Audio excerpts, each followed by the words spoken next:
News Ranchi mail के इस विशेष कड़ी में हम जुड़ेंगे राज्य के जानकार और बुद्धिजीवी लोगों से। 1991 में भारत जो है पूरे दुनिया के लिए अपना जो है कि व्यापार खोल देता है ना।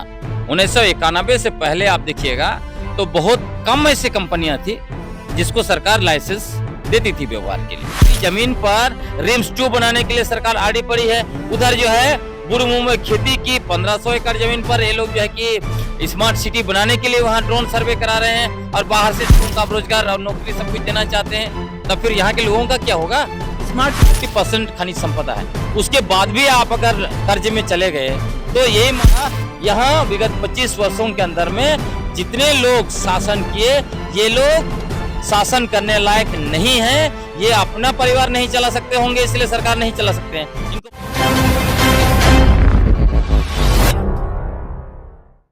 झारखंड का स्थापना दिवस 15 नवंबर को होना है। इससे हम बता दें कि झारखंड जो है 25 वर्ष का हो गया है और कहीं ना कहीं विकास की गति जो है काफ़ी धीमी हो गई है।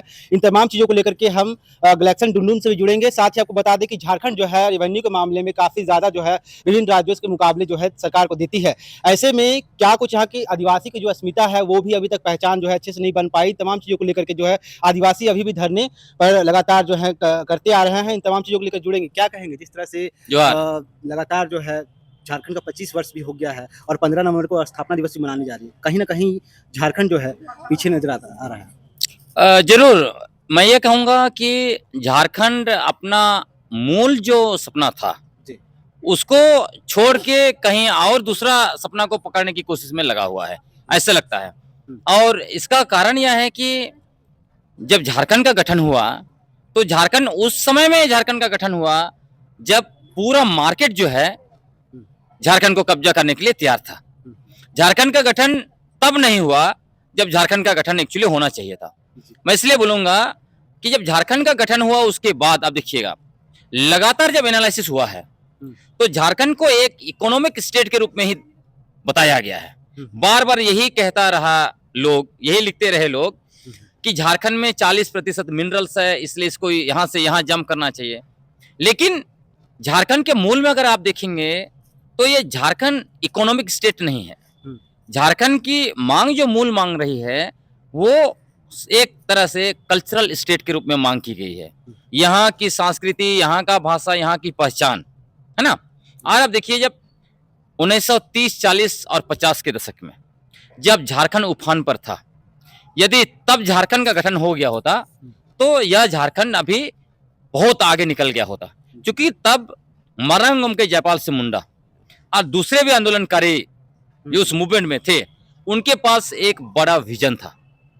लेकिन जब वो विजन खत्म हो गया उस समय में तो बाद के दिनों में जब लोग आंदोलन करने लगे तो वो विजन वहां पर रहा नहीं। आप देखिए इसको ऐसे समझना पड़ेगा, झारखंड आंदोलन कहां से शुरुआत हुआ था। झारखंड आंदोलन की शुरुआत वो छोटा नागपुर से हुई थी और छोटा नागपुर से ही उसका नेतृत्व भी चल रहा था।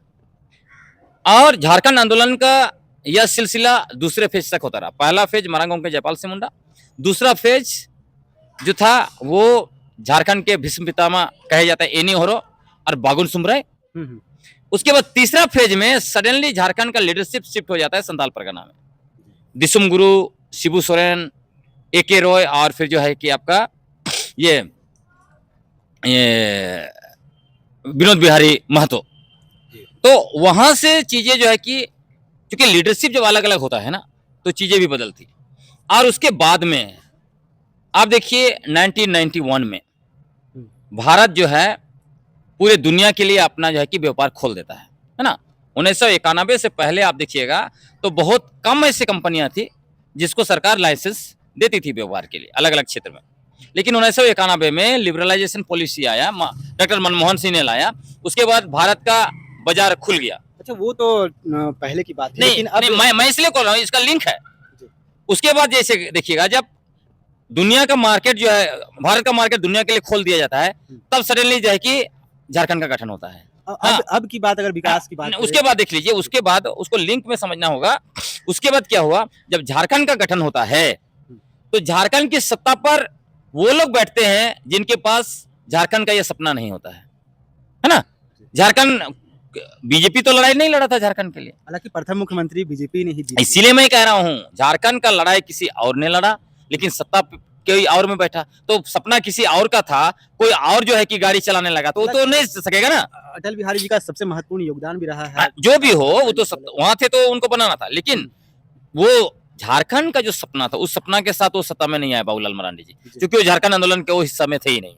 उसके बाद उन्होंने क्या किया, यदि ये व्यक्ति झारखंड आंदोलन का हिस्सा होते तो क्या करते, सबसे पहले पेशा कानून को लागू करते। क्यों? क्योंकि झारखंड अलग राज्य का जो मूल नारा था वो अबुआ दिसुम अबुआ राइज था। और ये कहां से आया था वो भी समझ लीजिए, ये धरती आबा बिरसा मुंडा। क्यों धरती आबा बिरसा मुंडा का जन्म दिवस का स्थापना दिवस किया गया? क्योंकि धरती आबा बिरसा मुंडा ने ही मूल नारा दिया था। कहां से? डोमारी बुरु से 9 जनवरी को नारा दिया था, अबुआ दिसुम हिजुआ नो अबुआ राइज हिजुआ दिकुआ राइज सिनोआ। इसका मतलब है कि हमारा राज आ रहा है और दिकू का राज जा रहा है, और इसी की बदौलत ये बना था। अब ये जो अबुआ दिसुम अबुआ राइज का नारा है, इसको कौन जमीन पर लगाएगा? वही पेशा कानून।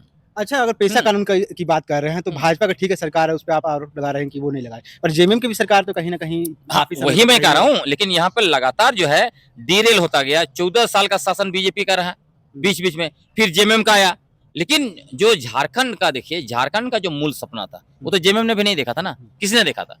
झारखंड का मांग सबसे पहले जो किया था वो छोटा नागपुर उन्नति समझ ने किया था, अलग राज्य का मांग।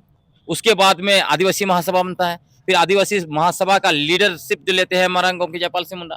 तो सपना तो वहां है और सपना को जीने वाले है नहीं, तो इसी की वजह से एक डीरेल चला गया। इसलिए आप देखिए, जब झारखंड गठन हुआ, आज 25 साल पूरा हो झारखंड का, आज तक देखिए 25 साल में क्या होना चाहिए था झारखंड में? जब नया राज्य का गठन होता है तो सबसे पहले डोमिसाइल नीति बनना चाहिए। यहाँ का डोमिसाइल नीति बना है, वो कैसे बना है? बाबूलाल मरांडी तो इसके पक्ष में थे, लेकिन जब वो इसके पक्ष में रहे तो उनकी सरकार जो है इसीलिए मैं कह रहा हूँ ना कि सत्ता में कोई दूसरे लोग आए जो नहीं चाहते थे झारखंड का सपना को साकार किया जाए, इसीलिए उनका सरकार को गिरा दिया। उसके बाद में देखिए डोमिसाइल नीति जो झारखंड की बनी है 2018 में, वो क्या बनाया है? वो झारखंड का डोमिसाइल नीति नहीं है, ये मिनी भारत का डोमिसाइल नीति है, जो सभी मतलब झारखंड को मिनी भारत बना दिया गया। यहाँ बाहर से जो भी लोग आए हैं, जो भी लोग रह रहे हैं, वो सब झारखंडी है। ये ना डोमिसाइल नीति क्या लगता है ये राजनीति की भेंट चढ़ गई? 15 बिल्कुल भी चेंज हुई है। उसी तरह आप देखिए, डोमिसाइल नीति नहीं बना झारखंड के अनुरूप, यहाँ का रोजगार नीति नहीं बना। यहाँ का जो है, जब डोमिसाइल नीति ही नहीं होगा, रोजगार नीति ही यहाँ का अनुसार नहीं होगा, उसका परिणाम क्या हो रहा है? यहाँ का लगभग 10% लोगों को रोजगार मिल रहा है, नौकरी मिल रहा है, और 80 से 90% बाहर के लोगों को मिल रहा है। आप जो है कि विगत 25 वर्षों का आप एनालिसिस कर लीजिए, कितने लोगों को झारखंड में नौकरी मिला। आज सिर्फ आप टीचर का बहाली का एनालिसिस कर लीजिए ना, हर स्कूल में आपको यूपी, बिहार और कहाँ के टीचर मिलेंगे। क्यों ऐसा है भाई? तो जब बाहर के लोग यहाँ पे टीचर हैं तो यहाँ के बच्चों को यहाँ की भाषाओं में कैसे पढ़ाएंगे? सवाल है कि नहीं है?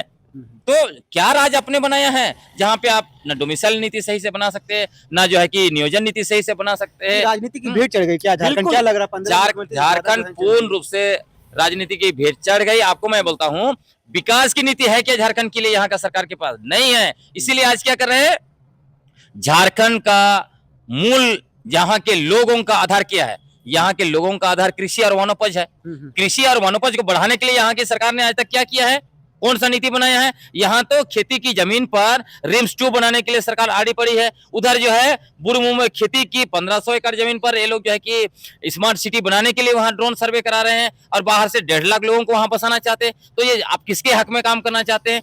क्यों झारखंड में बाहरी जनसंख्या को बसाना चाहते हैं? क्यों बाहर के लोगों के लिए बड़ा बड़ा बिल्डिंग बनाना चाहते हैं, स्मार्ट सिटी बनाना चाहते हैं? यहाँ के लोग क्यों बाहर के लोगों को आप रोजगार और नौकरी सब कुछ देना चाहते हैं?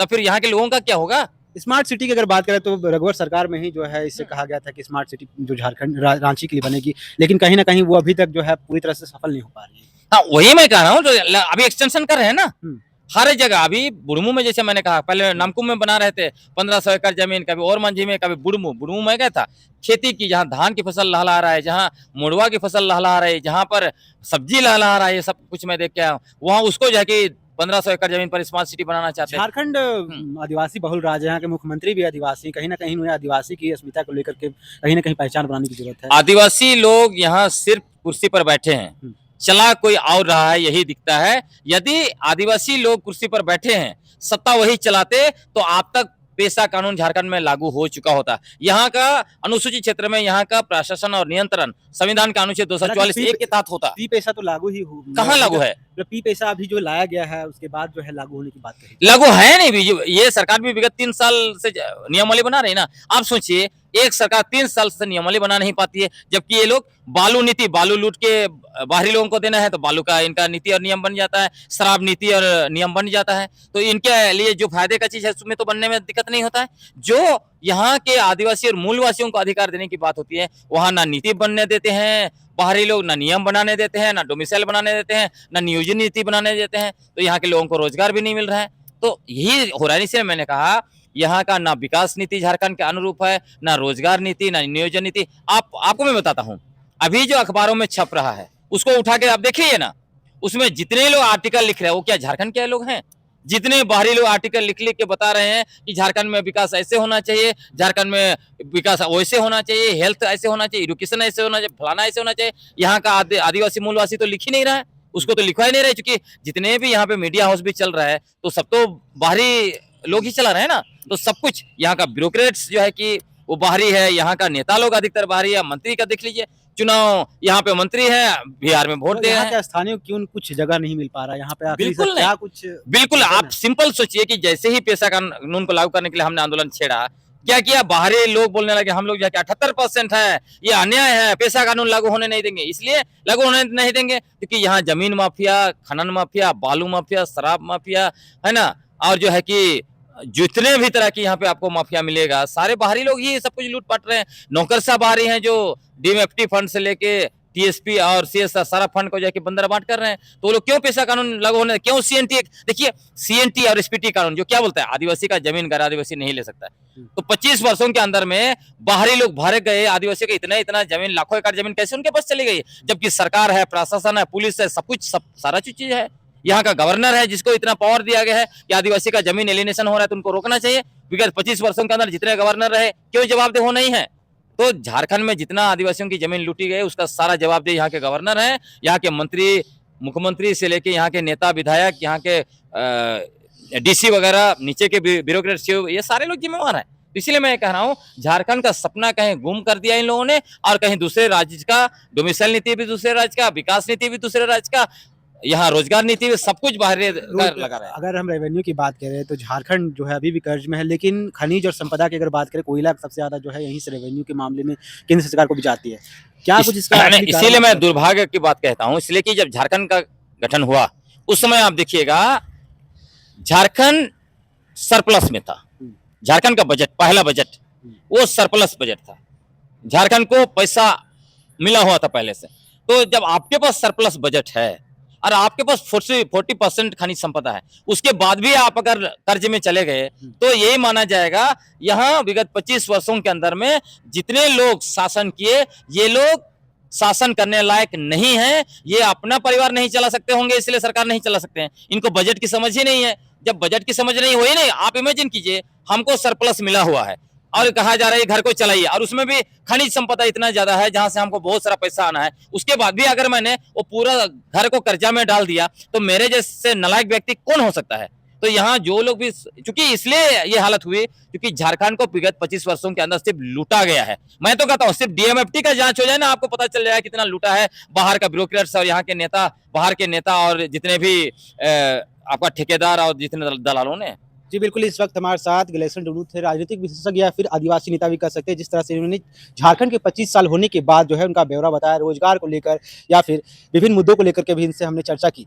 अब क्या कुछ झारखंड विकास की आगे की गाड़ी, क्या कुछ पैमाना रहेगा, इन तमाम मुद्दों को लेकर हम इनसे पहले भी जुड़ने का काम किए हैं। और इसके साथ ही आपको बता दें कि 15 नवंबर को जो है स्थापना दिवस है, ऐसे में सरकार जो है पूरी तैयारी कर ली है। ऐसे ही तमाम खबरों की बने रहे निजरा चिमेल के साथ, मैं चंदन, धन्यवाद।